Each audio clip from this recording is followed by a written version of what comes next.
முழு எண்ணமா இருக்கிற எனக்கு தீங்கு செய்வதே அவர்களுடைய முழு மொத்தமா நம்மை குறித்த சத்துருவினுடைய நினைவு என்ன தெரியுமா? தீங்கு தீங்கு தீங்கு தீங்கு தீங்கு தீங்கு தீங்கு. ஆனால் அதே நேரத்தில் நம்மை குறித்த அவருடைய நினைவு என்ன தெரியுமா? எரேமியா 29:11 சொல்லப்பட்டிருக்கிறது, உங்களை குறித்த நினைவுகளை நான் அறிவேன், அவைகள் தீமைக்கு அல்ல, சமாதானத்துக்கு ஏதுவான நினைவுகளே. கரங்களை உயர்த்தி ஆமேன் சொல்லுங்க பார்க்கலாம். என் மேல நேச வைராக்கியம் பாராட்டுகிறவர் நினைவு என்னை குறித்த நன்மை. என்னை பிடிக்காத ஒரு சத்துரு இருக்கிறான். அவனுக்கு ஏன் என்ன பிடிக்கல தெரியுமா? சத்துருவுக்கு ஏன் உங்களை பிடிக்கல தெரியுமா? நீங்க ரொம்ப அழகா இருக்கிறதுனாலயா?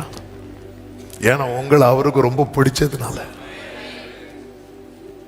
ஹல்லேலூயா.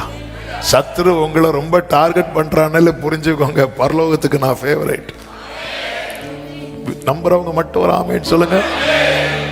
ஹல்லேலூயா. அதனாலதான் அவன் ரொம்ப டார்கெட் பண்றான். தாவீது சொல்றார்ல, நாள்தோறும். ஏன்னா கர்த்தர் தாவீதை எப்படி கண்டாரா? இருதயத்துக்கு போச்சு முடிச்சு. யோபுவை டார்கெட் பண்ணா பாத்தீங்களா சாத்தான்? ஏன்னா பரலோகத்து டிஸ்கஷன்ல பூமி எங்கும் சுற்றி பார்த்துட்டு வரேன்னு சாத்தான் சொல்றான். ஆண்டவர் யோபுவின் நண்பர்கள் பேரை எதாவது எடுத்தாரா? இல்ல.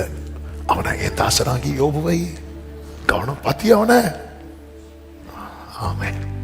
அதான் வேடிக்கையா சொல்ல, இது மட்டும் யோபுவுக்கு தெரிஞ்சிருந்தா கொஞ்சம் சும்மா இருங்க ஆண்டவரே, நம்ம லவ் நமக்குள்ள இருக்கட்டும், வெளியே ஏன் காட்டுறீங்க? ஆமே.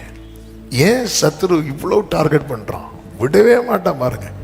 நம்ம வாலிப பிராயத்துல நம்மளை அட்டாக் பண்ண பார்ப்பான். அடுத்து நம்முடைய தலைமுறை எழும்பும் போது தலைமுறை மேல அட்டாக் பண்ண. ஏன் இவ்வளவு வெறி? ஏன் இவ்வளவு பிரச்சனை? ஏன்னா கர்த்தர் நம்மை விரும்பி தெரிந்தெடுத்திருக்கிறார். ஒரு சத்தியத்தை கேளுங்கள், நம்மை குறித்து மொத்த தீமையை நினைச்சிட்டு இருக்கிறான் தெரியுமா? அவன் யுத்தத்துல தோற்றவன். நம்மை குறித்து நன்மையை நினைச்சிட்டு இருக்கிறார் தெரியுமா? அவர் யுத்தத்துல ஜெயித்தவர்.